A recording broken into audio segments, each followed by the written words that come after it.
구약성경 848페이지 시편 66편 8절에서 12절까지의 말씀. 자, 우리 한 목소리로 8절부터 12절까지 한 목소리로 같이 한번 힘차게 읽어보겠습니다. 만민들아, 우리 하나님을 송축하며 그의 찬양 소리를 들리게 할지어다. 그는 우리 영혼을 살려두시고 우리의 실족함을 허락하지 아니하시는 주시로다. 하나님이여, 주께서 우리를 시험하시되 우리를 단련하시기를 은을 단련함 같이 하셨으며 우리를 끌어 그물에 걸리게 하시며 어려운 짐을 우리 허리에 메어 두셨으며 사람들이 우리 머리를 타고 가게 하셨나이다. 우리가 불과 물을 통과하였더니 주께서 우리를 끌어내사 풍부한 곳에 들이셨나이다. 아멘. 아멘. 자, 오늘 우리가 함께 읽은 이 말씀 통해서요, 실족함을 허락하지 않으시는 하나님이란 제목으로 은혜를 같이 나누도록 하겠습니다. 우리가 정말 한 해가 얼마 남지 않았습니다. 이제 한 해가 점점 기울어 간다, 이제 이런 표현을 쓰죠. 이때에 또 우리가 한 해에 우리가 하나님 앞에 가졌던 믿음의 고백들과 또 우리의 영성을 또 잘 한번 점검할 수 있기를 소망합니다. 여러분, 그 풀꽃이라는 시로 유명한 우리 나태주 선생님을 잘 아실 것이라고 생각을 합니다. 오래 보아야 예쁘다, 자세히 보아야 사랑스럽다, 너도 그렇다. 이제 이 짧은 이 석줄의 시로 많은 사람들의 가슴을 울렸던 이 나태주 선생님을 잘 아실 겁니다. 그런데 이 나태주 선생님이 어린 시절, 그러니까 자신의 딸이 어린 시절에 참 가난한 형편에 어렵게 그 딸을 길렀던, 그래서 자녀한테 미안한 마음이 들었던 것을 생각하며 썼던 그런 글이 있으시더라고요. 집이 너무 가난해서 좁은 방에 엄마 아빠 사이에서 잠든 어린 딸의 모습을 생각하며 나는 너에게 최소한의 아버지, 그래서 미안하고 고마웠다. 용돈도 많이 못 줬고 자동차도 없어 비 오는 날도 터덜터덜 걷게 했고 작은 자로 가난한 자로 불편한 자로 살게 해서 미안했다. 이제 이렇게 딸에게 이런 글을 제가 약간 각색은 했습니다. 시적으로 표현을 하셔서. 그런데 이런 마음을 고백한 글이 있는데 참 이렇게 마음이 짠하더라고요. 그러니까 자신을 뭐라고 지금 표현한 것입니까? 나는 최소한의 아버지였다. 그러니까 우리가 사실 아버지, 사람에게 대해서 최소한, 최대한 이런 말을 쓰지 않죠. 그러나 그 딸에 대한 그 미안함이 묻어나는 것 같아요. 나는 내 딸에게 최소한의 아버지였다. 사랑하는 여러분, 저는 이제 이 글들을 읽으면서요, 그런 생각이 들더라고요. 올 한 해 하나님은 우리에게 어떤 아버지이셨는가? 여러분들은 하나님을 어떤 아버지로 느끼셨습니까? 최대한의 아버지이셨나요? 아니면 최소한의 아버지이셨나요? 아마도 최대한과 최소한을 왔다 갔다 하는 그런 아버지이셨을 것이라고 생각을 합니다. 이게 어느 누구나 다 그럴 거예요. 아니면 특별히 좀 더 어려운 시기를 보내신 분들은 하나님을 좀 더 최소한의 아버지라고 생각하셨을 수도 있습니다. 오늘 우리가 살펴보고자 하는 이 66편의 시는요, 지난주에 우리가 나눈 시, 이 시편 100편과 맥락을 같이 하는 그런 시입니다. 바로 무엇이냐면 시편 66편 우리 1절을 같이 한번 좀 읽어볼까요? 1절 같이 한번 읽습니다. 시작. 온 땅이여 하나님께 즐거운 소리를 낼지어다. 아멘.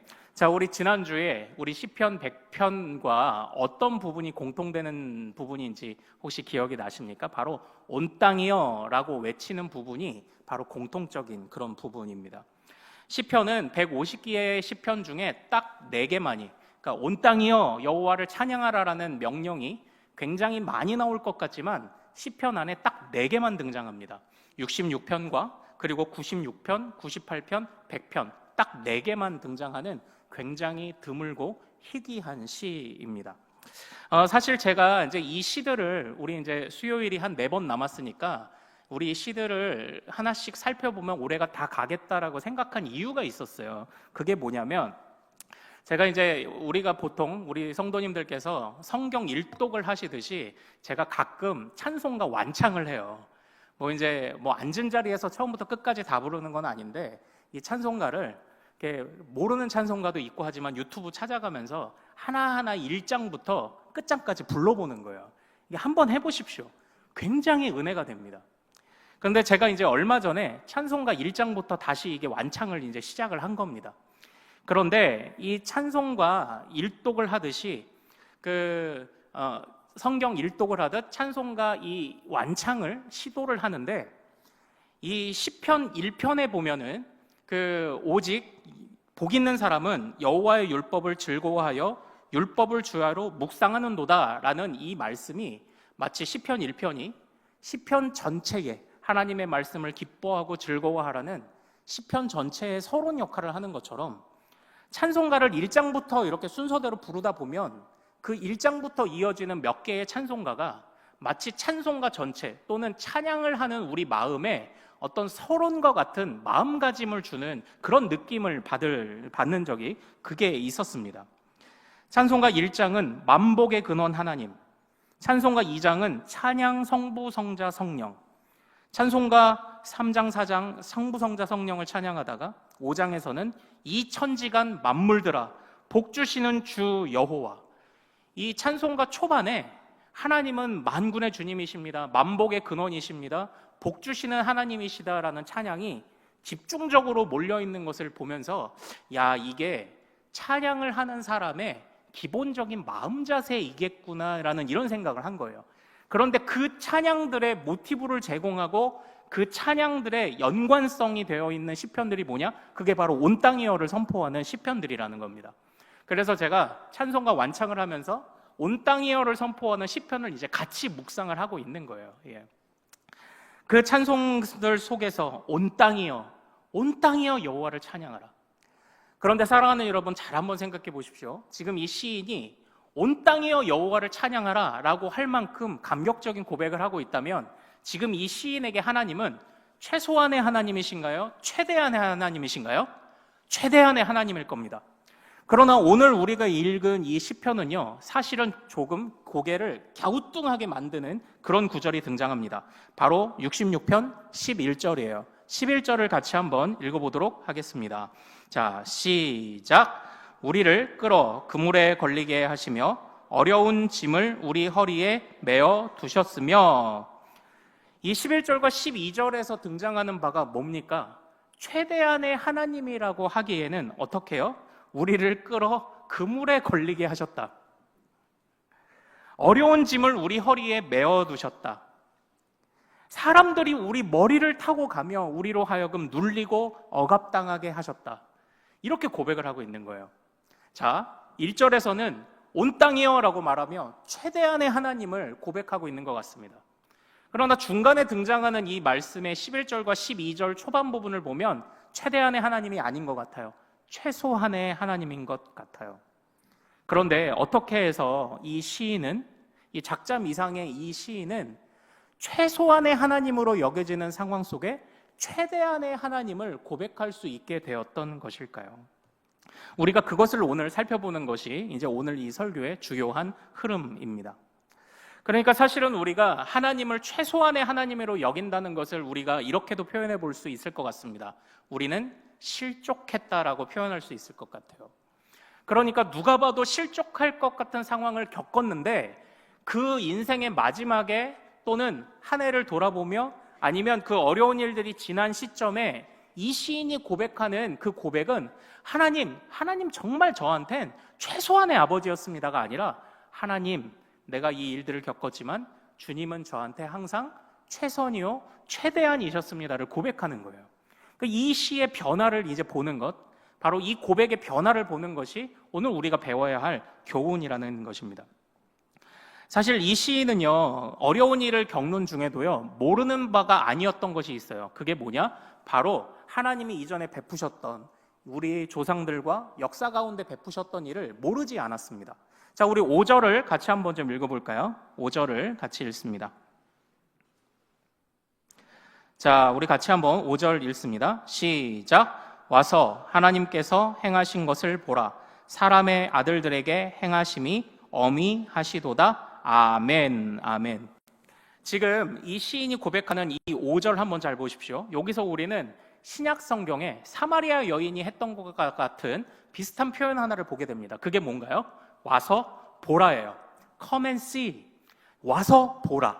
그러니까 우리 사마리아 여인이 주님을 만나고 마을로 돌아가 자기가 사람들을 정말 부끄러워하면서 사람들을 만나지 않고 일부러 그렇게 피하면서 살았던 자신의 과거는 아랑곳하지 않고 사람에게 가서 와서 보라, 이는 그리스도 메시아가 아니냐라고 했던 것처럼 지금 이 시인이 동일하게 말합니다. 와서 보라. 최소한의 아버지와 같은 일을 겪으면서도 지금 이 시인이 말하고 있는 거예요. 와서 보라. 그런데 여기서 우리가 하나님이 그의 아들들, 사람의 아들들에게 행하심이 엄위하시다. 이 엄위하다가 무슨 뜻일까요? 이 엄위하다는요, 이게 사실 그 영어 성경을 보면 그 NIV나 NASB 성경에서 모두 똑같이 번역을 하고 있습니다. 바로 awesome이에요. awesome. 그러니까 와서 보라. 하나님은 신묘막측하시고 놀라우시다라고 지금 이야기를 하고 있는 그런 부분입니다. 최소한의 하나님의 상황에서 최소한으로 나에게 때로는 침묵하시면 나를 어렵게 만드시는 하나님을 느낄 수밖에 없는 상황에서 이 시인은 지금 최대한의 하나님을 이제 고백하고 있는 거예요.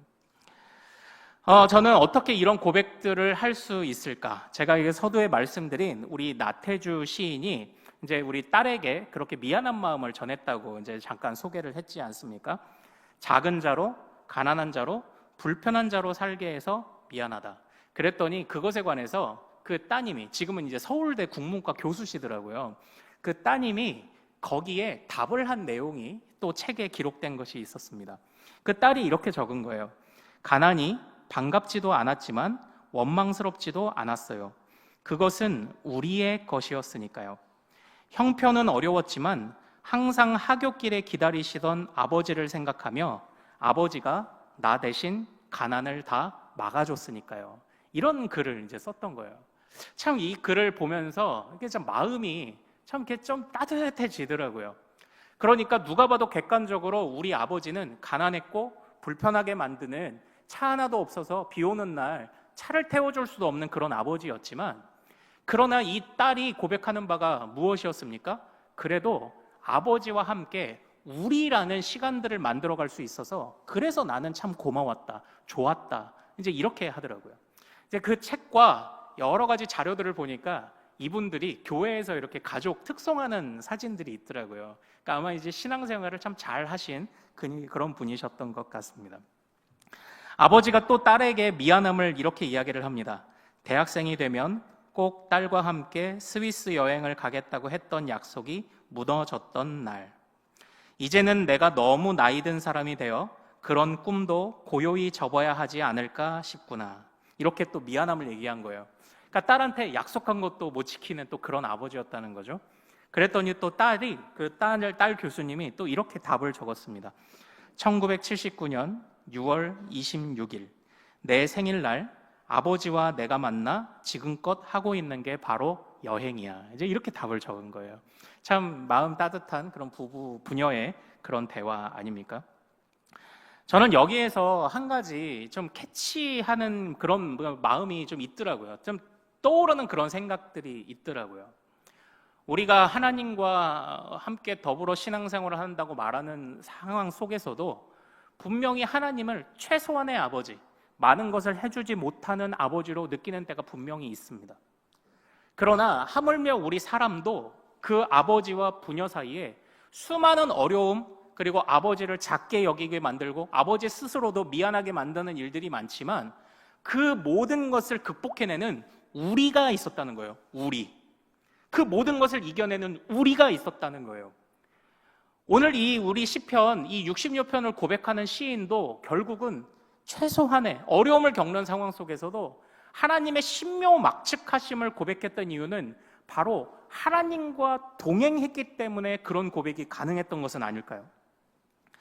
우리에게 사실은요, 아버지라는 존재는 우리에게 딱 한 명뿐입니다. 그것처럼 우리도 하나님이 우리에게 자신을 아버지라고 계시하신 거는요, 우리의 유일한 하나님임을 계시하시는 또 다른 표현이 아니었나 그런 생각을 합니다.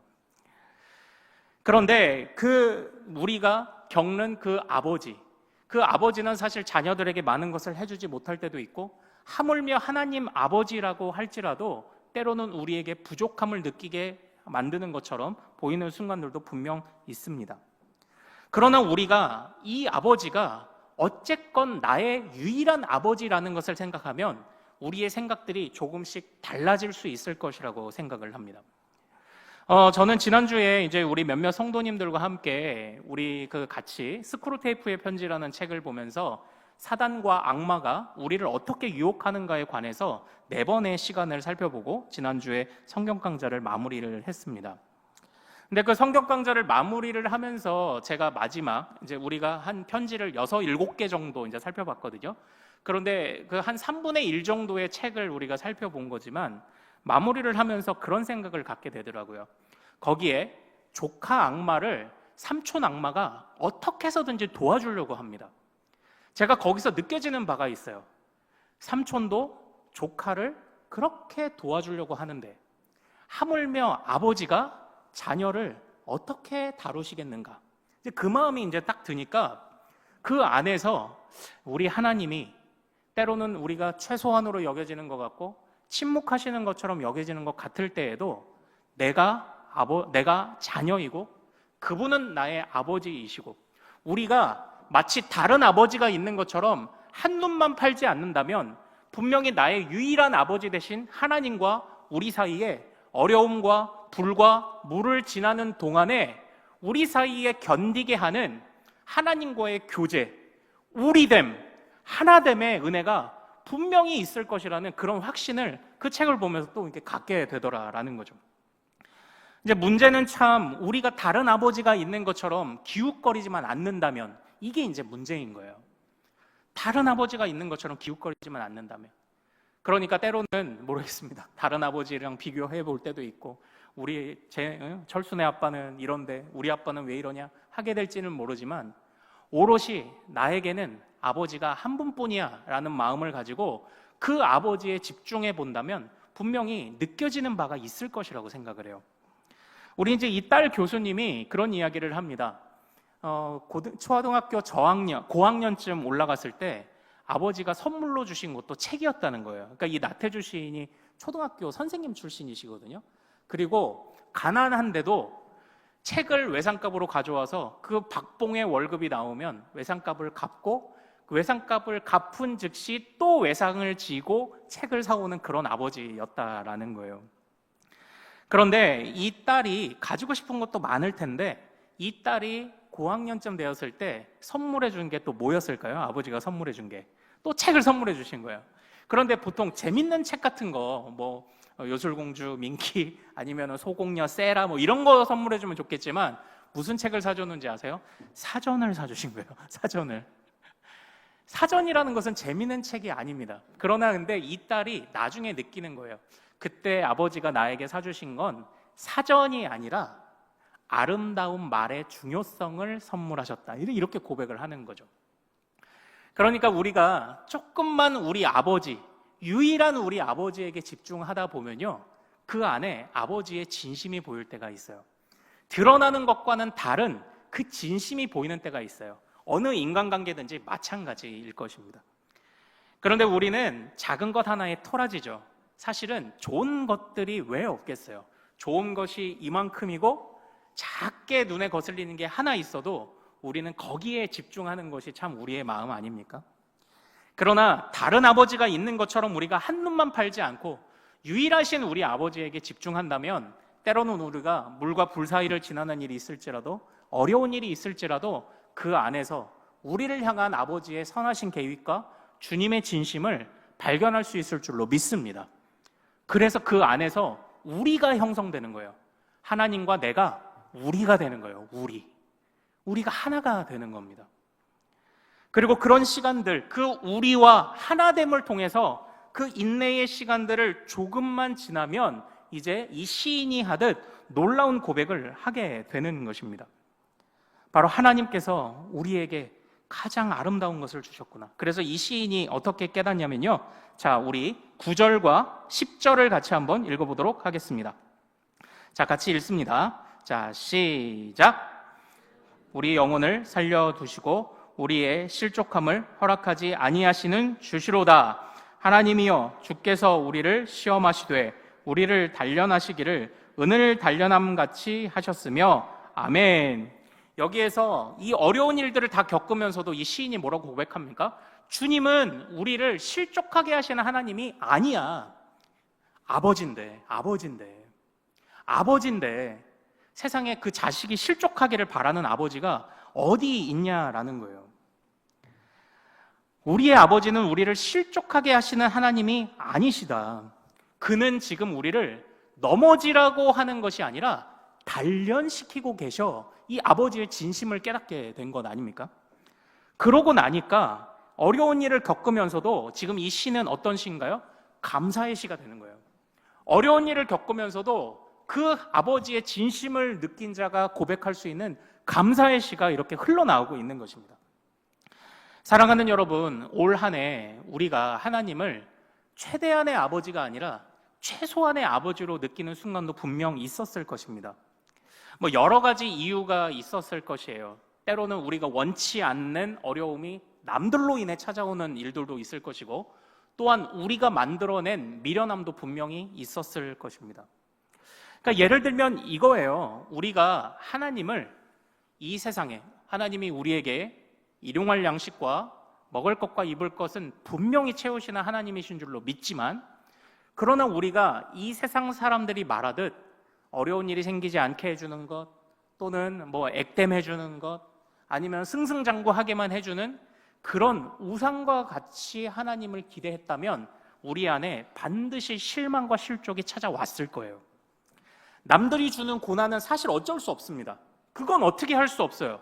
그러나 우리 스스로 만들어내는 고난도 분명히 있었을 겁니다. 어떨 때 하나님을 우상처럼 여기거나 무당이 믿는 그런 하나님 보듯 보았다면 분명히 실족했을 거예요. 왜냐? 하나님은 항상 평안으로 이끄시지 않는 것 같고, 하나님은 돌아가게 하시는 것 같고, 하나님은 침묵하시는 것처럼 여겨지기 때문이에요.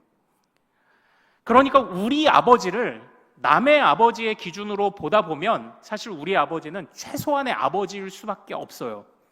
그러나 우상을 보듯 하나님을 보면 하나님은 최소한의 하나님이지만, 그러나 하나님이 단순하게 좋은 일, 성공하는 일, 액땜하는 일, 그런 것이 아니라 하나님이 우리에게 궁극적으로 주시고자 하는 은혜와 진리의 풍성함과 구원의 평안을 생각한다면 하나님은 항상 우리에게 최대한의 아버지이셨을 줄로 믿습니다. 우리가 그걸 볼 수 있어야 해요. 그걸 볼 수 있어야 돼요.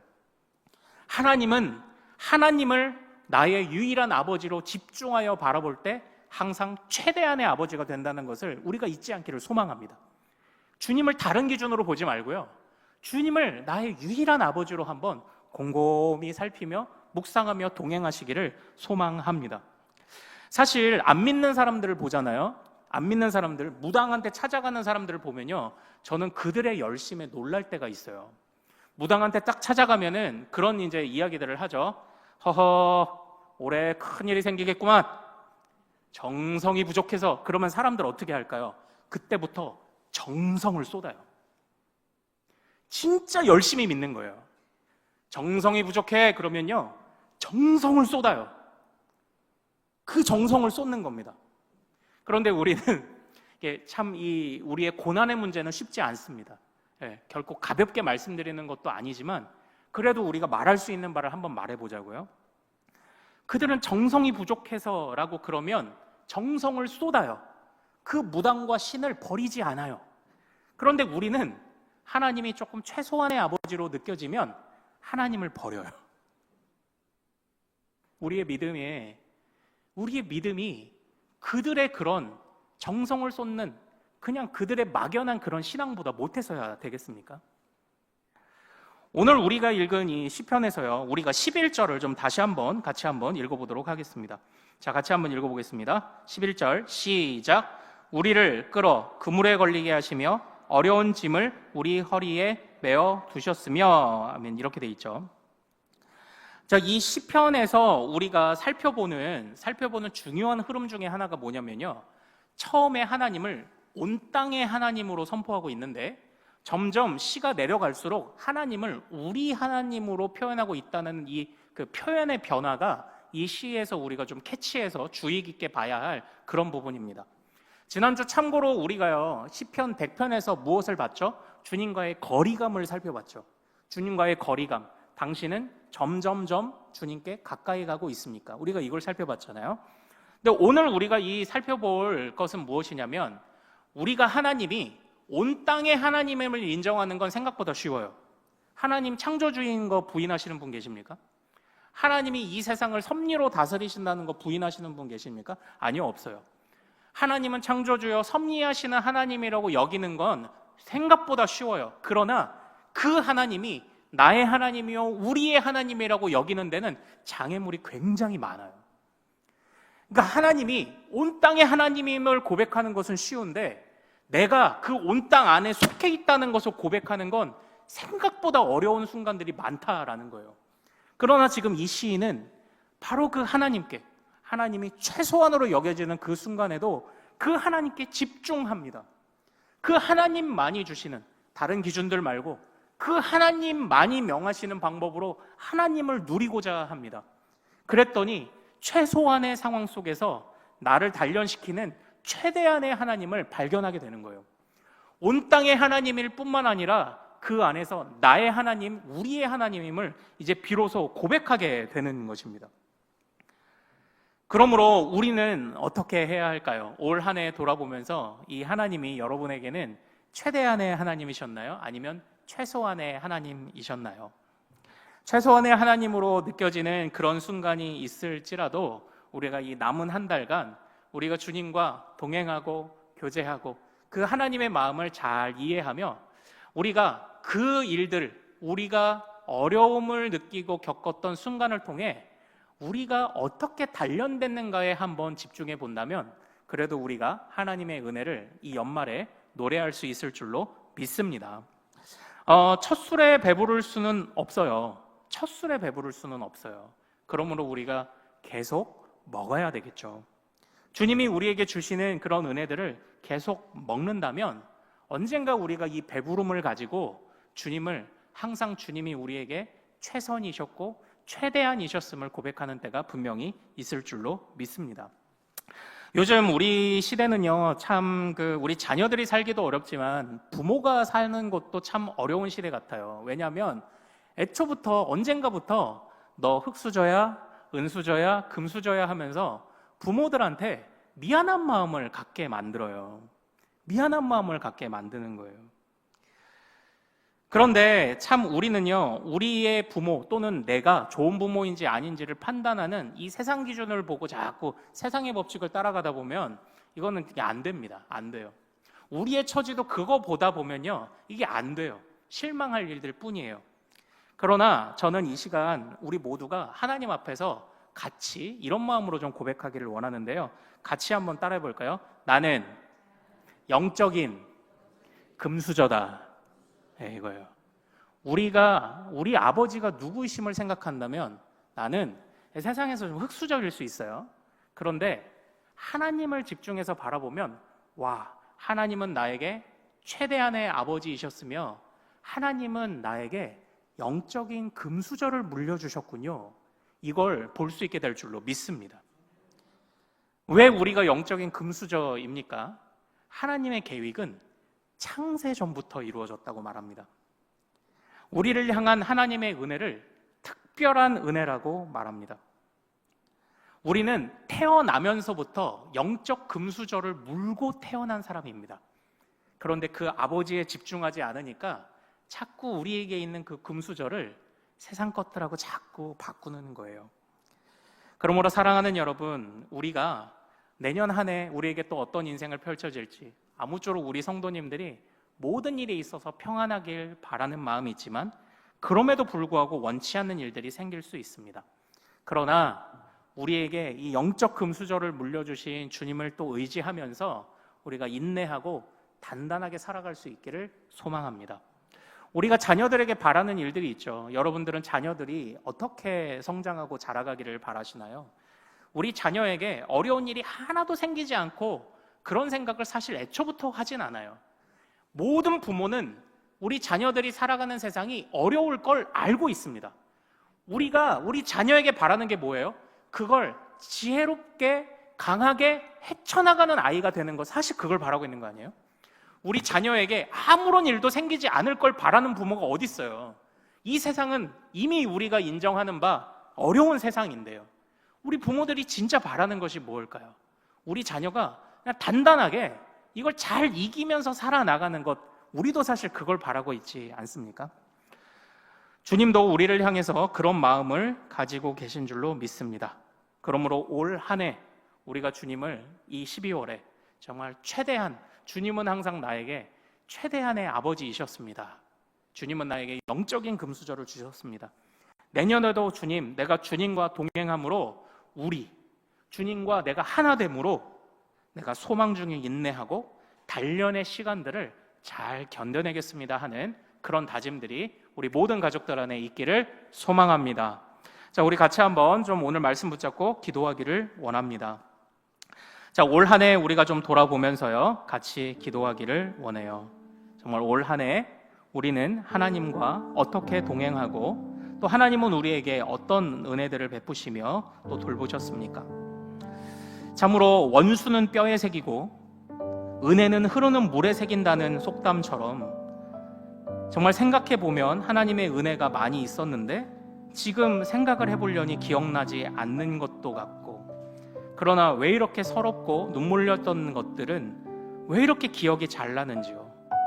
그러나 하나님 아버지, 우리가 이 시간 하나님을 최소한의 아버지가 아니라 정말 온 땅에 자랑하고 싶은, 그리고 그 아버지가 나의 아버지요 우리의 아버지임을 자랑하고 싶은 그 마음, 그 감사를 가득 담아 정말 하나님께서 나를 여기까지 인도하심에 감사합니다.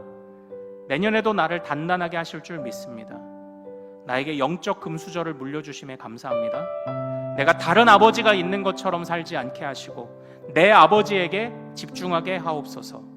우리가 이 마음으로 정말 주님 앞에 다시 한번 다짐하며 우리의 믿음의 견고함 주시기를, 우리를 사랑하시는 주님을 더 잘 바라보는 우리들이 될 수 있도록 우리의 눈을 여시고 귀를 열어주시기를, 우리 주여 이름 크게 한번 부르고 같이 기도하겠습니다. 주여!